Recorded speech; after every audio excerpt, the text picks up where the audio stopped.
Bom, homem de 35 anos, com falta de ar, 2 dias, com febre e calafrios, tosse, expectoração esverdeada e fadiga. Ao exame, normotenso, praticamente ligeiramente hipertenso, ou próximo do limite superior da normalidade, frequência respiratória também razoavelmente normal, temperatura chama atenção, saturando 95%, ele não diz aqui, mas deve ser em ar ambiente, e no exame físico tem um achado da estertoração no hemitórax, no terço inferior do hemitórax direito. Mais uma vez, chamo a atenção para esses dados, né? São importantíssimos quando você vai avaliar qual que é o micro-organismo envolvido. Evolução rápida de 2 dias. Rápida, assim, não rápida no sentido evolutivo, mas rápida de pouco tempo de início. Não é aquela coisa indolente, arrastada, que o indivíduo vem apresentando já há alguns dias. Então, chama atenção para esse detalhe, vocês vão entender por quê. Chama atenção para essa situação de fadiga aqui, da expectoração esverdeada, basicamente. E aí, o que é que esse paciente tem? Pneumonia. Os meus casos estão muito simples, né, Leão? Muito claros. O diagnóstico já sai na... Mas, se não fosse o achado da estertoração, você poderia dizer, e tirando também a fadiga, você poderia dizer que ele tem uma infecção de vias aéreas alta. Infecções virais fazem isso, adenovírus faz isso, influenza faz isso. Não chega, muitas vezes faz essa evolução, mas não é neste momento o achado radiológico. Sinusite faz temperatura alta, dá aquela prostração, mas não tem ausculta. Então, a única coisa que não se encaixa aqui, para a gente pensar em sinusite e infecção de vias aéreas, é a ausculta.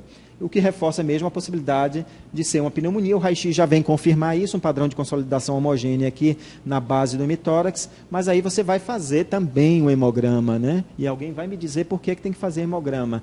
É só para definir se a infecção é muito grave ou não? Mas será que o hemograma é o melhor para definir isso? Hoje eu digo que não. E a gente vai dizer por quê. Ou será que é a bioquímica? Ou será que é as comorbidades do paciente? É a forma como ele está se apresentando que vai nos dizer isso. E por que eles têm esses dados? Eu preciso desses dados. Porque são esses dados que vão definir se o paciente que você está atendendo na emergência, se ele tem condição de ir ou não para casa, né? Ou se ele precisa ficar internado, qual que é o agente que você vai imaginar que você vai iniciar tratamento, seguido pensando no seu agente, e qual que é o tempo de tratamento desse agente. As perguntas essenciais, né? Tempo dos sintomas. Lembra que eu falei? 2 dias de evolução. Característica da tosse. O aspecto do escarro. Tinha dor de garganta, coriza? E a epidemiologia? Né? Presença de doença subjacente? Isso aqui vai nos ajudar a identificar a etiologia do agente. Normalmente a infecção bacteriana, a pneumonia bacteriana, tem essa evolução mais rápida, digamos assim. Poucos dias de evolução, na verdade. As características, escarro esverdeado, amarelado, a fadiga, a prostração, tirando a legionela, que também pode mimetizar uma situação dessa, mas os outros atípicos não é assim. A evolução é indolente. O indivíduo vem com uma tossezinha, daí a pouco ele passa a sentir uma dor no tórax, faz um raio-x e tem lá um infiltrado. Então, esses sinais clínicos aqui em relação ao aspecto da tosse, o tipo do catarro, vai nos ajudar a imaginar, primeiro, se é realmente uma pneumonia e qual que é a etiologia dessa pneumonia. E os sinais outros, como dispneia, taquicardia, hipotensão, frequência respiratória, vai nos dar a ideia da gravidade da situação, né?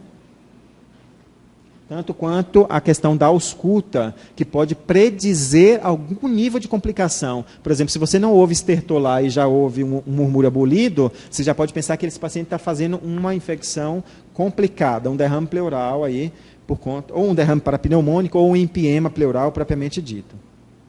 E aí eu comentei em relação à questão do leucograma, como sendo o mais importante ou não para definir gravidade, e realmente não é o mais importante, são os critérios clínicos. Aqui são um score de gravidade que se usa, chamado CURB 65, no qual ele avalia esses critérios clínicos aqui. Estado de confusão. a confusão é no tempo e espaço, o nível de desorientação da pessoa, a ureia está alterada acima disso, a frequência respiratória está acima de 30, a pressão sistólica ou diastólica está abaixo de 90 ou 60, ele tem mais de 65 anos. Se você tiver todos esses pontos positivos presentes, você tem um score 5, e aí você tem uma mortalidade em 30 dias de 57%, segundo esse estudo de 2012. Então, o critério clínico predizeu, tanto quanto aqui uma avaliação laboratorial, predizeu com bastante propriedade o risco desse paciente evoluir com mortalidade. E aqui não tem leucograma. Um outro critério também chama o PSI, um critério de severidade, paciente com pneumonia comunitária, se ele não tiver nenhum desses sinais aqui em cima, ou melhor, se ele tiver qualquer um desses sinais, estiver acima de 50 anos, tiver alteração do sensório, o pulso acima de 125, frequência respiratória acima de 30, pressão sistólica abaixo de 90, temperatura menor que 35 ou 40, presença de doença neoplásica, insuficiência cardíaca, doença cerebrovascular, doença renal ou hepática, se ele tiver qualquer um desses, ele pula para o estágio 2. E aí ele vai avaliar as comorbidades do paciente, né, se tem, primeiro a idade, né, e aí ele vai pontuando. Então, a idade do homem, você já põe lá a quantidade em anos. Se ele tem 40 anos, você vai pôr 40. Se for mulher, você diminui 10. Seria 40 menos 10, 30. Então, na idade tem 30 de ponto. Doença, as comorbidades. Se tem doença neoplásica, você tem 30 pontos. Se tem doença do fígado, é 20 pontos. E aí você vai somando, conforme a quantidade de comorbidades. O exame físico, os critérios aí que a gente comentou mais adiante. Qualquer um desses, aí cada um desses tem uma pontuação. 20 para pressão sistólica abaixo de 90, a temperatura menor que 35 ou maior que 40, 15 pontos. E aí você vai somando, inclusive, com os dados laboratoriais. E aí você chega também, do mesmo modo que o CURB 65, a uma estratificação de risco, sendo o risco ascendente de 1 a 5, com a taxa de mortalidade acompanhando esse risco aí, como sendo mais alta para o nível 5. Então, vejam, não tem leucograma aqui? Não tem leucograma. E sempre é o leucograma, né, que a gente seguia, né, quando está avaliando, quando liga para o infecto, não passa nem o caso, mas já está falando do leucograma. Então vejam que os critérios clínicos, e isso é extremamente importante quando a gente vai orientar a terapêutica. Eu sempre pergunto, quem já me ligou já deve saber disso. Quais são as comorbidades? Tem experimentação antibiótica? Não tem. Para definir o que é que eu vou usar para o paciente. Marcadores de severidade também existem, não só os critérios clínicos, como vimos, esses dois scores de risco, mas também os critérios, os marcadores que nos ajudam a definir se é uma pneumonia, se não é, né, se ela tem risco de evoluir desfavoravelmente ou não. Biomarcadores como PCR, muito bom, mas não é o melhor. Procalcitonina é o melhor. Mas a gente não tem procalcitonina, é muito boa a procalcitonina, sobretudo para definir o tempo de tratamento. Quinto dia, procalcitonina negativou, pode suspender o antibiótico. Tem uma alta especificidade e também uma alta sensibilidade. O PCR é o que a gente tem, então vamos trabalhar com o PCR. Então, se ele está nesses estudos aqui, nas referências, né, os estudos mostraram cutoff acima de 40, ou valores acima de 40, reforçavam a possibilidade de pneumonia. A procalcitonina aqui, com o cutoff acima de 1, ajudava a diferenciar entre uma pneumonia e outras infecções baixas, que não pneumonia com uma sensibilidade e especificidade alta. Então, mas eu queria chamar a atenção em relação ao PCR. Dificilmente você tem uma pneumonia bacteriana com PCR baixo, ou você tem uma pneumonia hospitalar com PCR baixo. Pense em outras coisas. Aquele paciente que está em ventilação mecânica, né, que fez supostamente um quadro que você acha que é uma pneumonia relacionada à ventilação, se ele não tiver nada que... não está usando corticoide, que pode manter o PCR baixo, não tem nenhum fator outro que favoreça um PCR estar baixo, se ele tiver um PCR baixo, não pense que ele tem pneumonia associada à ventilação.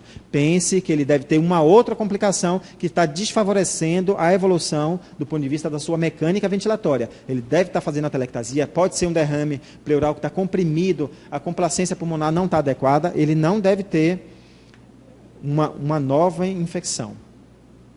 E aí a gente pensa no que é habitual mesmo, o Streptococcus pneumonia é o agente, sem dúvida, o mais frequente, mas eventualmente a gente tem o estáfilo, e a gente tem que lembrar dos atletas, né, sobretudo nos países da América do Norte, nos países europeus, nos países da Europa e na América do Norte, quando começou a aparecer os casos de jovens, de atletas com estáfilo resistente à oxacilina, fazendo quadros graves de pneumonia necrotizante. É uma exceção, para a nossa realidade não é o mais habitual. O que a gente tem mesmo é estreptopneumonia, é moraxella, é hemófilos, e um pouco menos, mais direcionado para grupos de risco, presença de gram-negativos, eventualmente agentes hospitalares aí. Os agentes atípicos, há quem diga que esse agente atípico, Mycoplasma e clamídia, se você não tratar, nem precisa, porque ele vai resolver sozinho. Mas a legionela, não duvide. E na maioria das vezes, quando a gente trata pensando no atípico, a gente não trata pensando nesses dois. A gente trata pensando na legionela. E os vírus, sobretudo influenza, a gente viveu aqui, tanto aqui em Ribeirão, quanto no Brasil inteiro, a pandemia do H1N1, que mostrou realmente que a evolução é muito mais agressiva do que o influenza sazonal, de modo que os vírus têm a sua participação, o vírus respiratório essencial como um agente que facilita muito a descompensação dos pacientes com DPOC, né, da exacerbação do DPOC. E aí, se você identifica um vírus e o paciente está bem, você pode sim suspender o antibiótico, como eu já fiz. Embora a literatura seja muito cautelosa. Nos casos graves, você pode ter concomitância de agentes, pode ter o vírus e a bactéria junto. Mas nos quadros leves, né, se a evolução realmente nunca sugeriu mesmo uma evolução bacteriana, e você vem com o vírus respiratório sincicial positivo, você pode suspender tranquilamente, mas se tiver receio, chama o infectologista que eu lhe ajudo a suspender o antibiótico. Do ponto de vista desses marcadores, biomarcadores, ele ajuda também a gente definir o agente etiológico. O PCR ajuda, como eu disse, não tem PCR alto sugerindo infecção viral. Na maioria das vezes, sugere causa bacteriana. Nesse estudo aqui, nessa referência, os valores de cutoff eram acima de 0,6.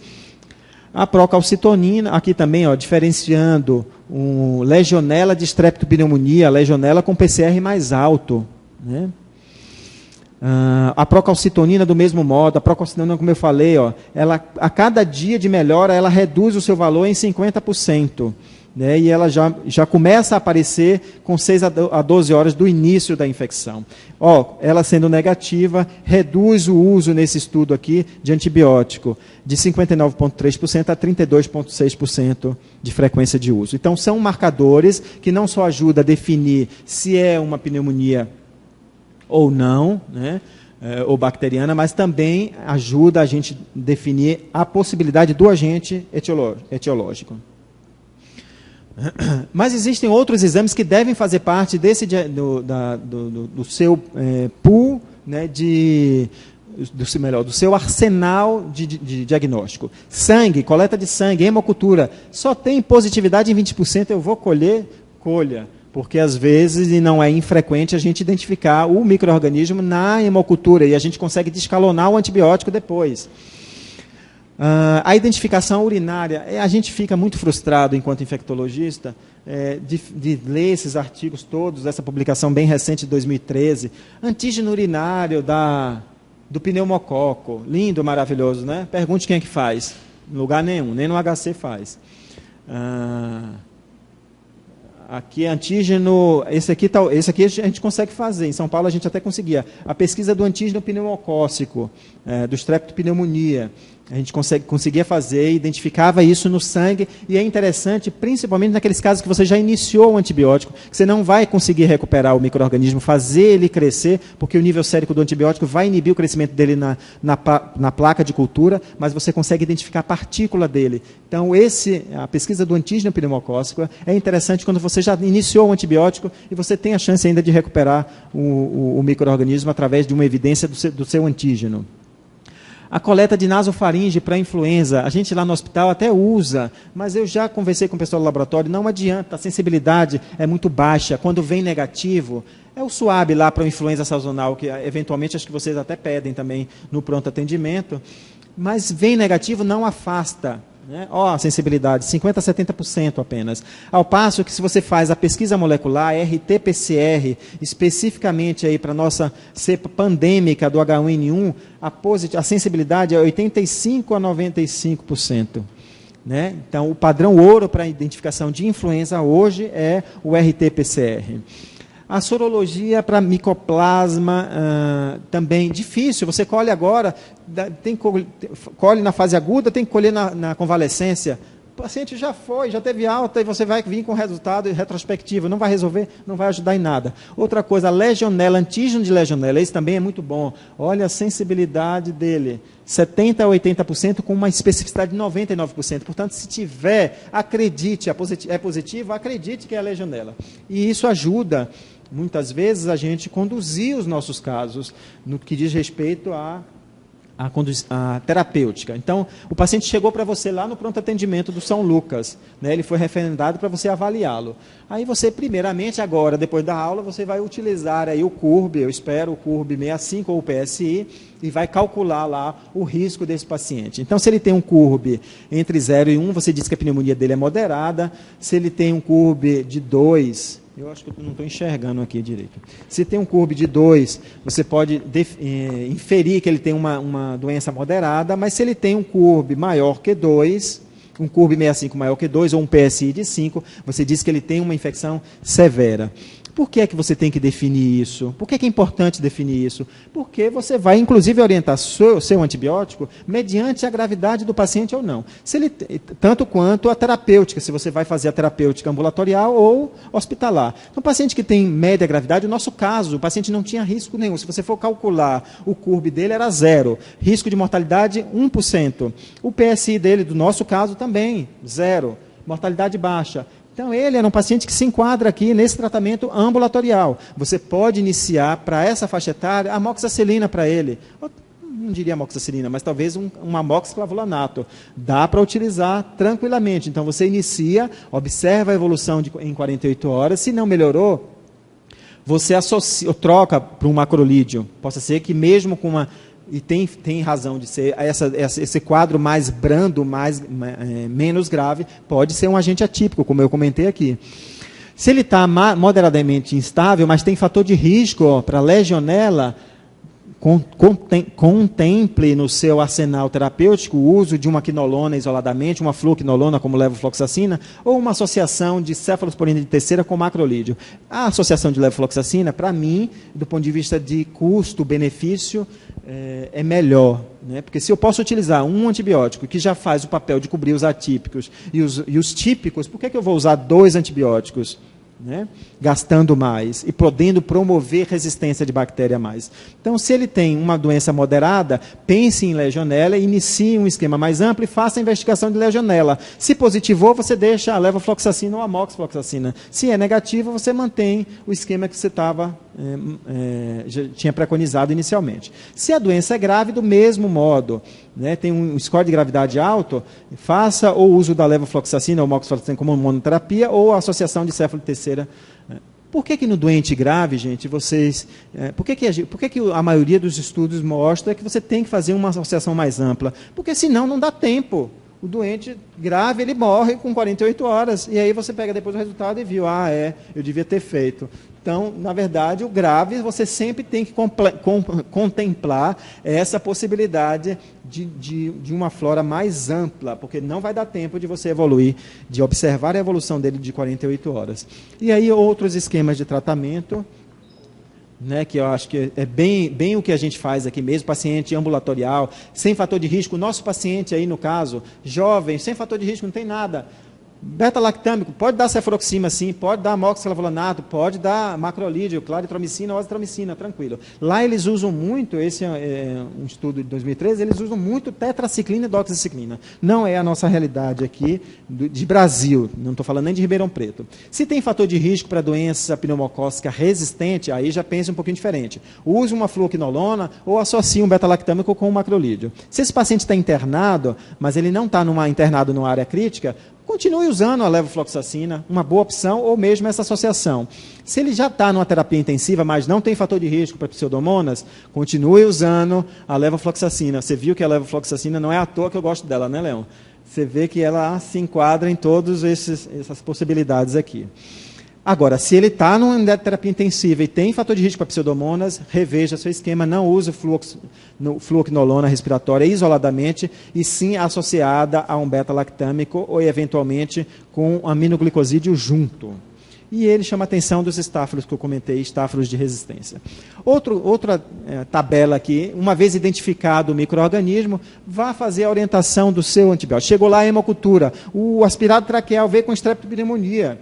Dá para usar ampicilina ou amoxicilina ou amoxiclavulanato, mesmo que ele seja resistente, com o MIC acima de 2. Dá para você dobrar a dose e isso ser efetivo. Mas o que eu quis chamar a atenção aqui, gente, é para opções terapêuticas que hoje a maioria das pessoas desacredita e que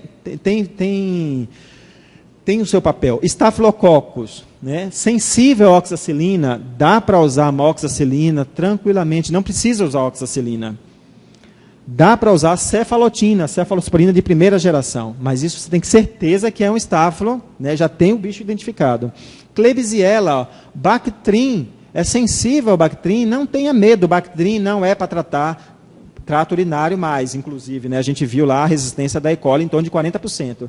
Então, se é sensível ao Bactrim, use. Se o paciente é obeso, use dobre a dose, aumente mais um pouco os comprimidos, mas passe a utilizar. A gente não pode se concentrar hoje em dia em utilizar apenas uma classe de antibiótico. A resistência das bactérias ela está cada dia focando mais para os beta-lactâmicos. É o momento da gente resgatar as outras classes de antibiótico para poder ter uma eficácia e uma efetividade maior. Agentes anaeróbios.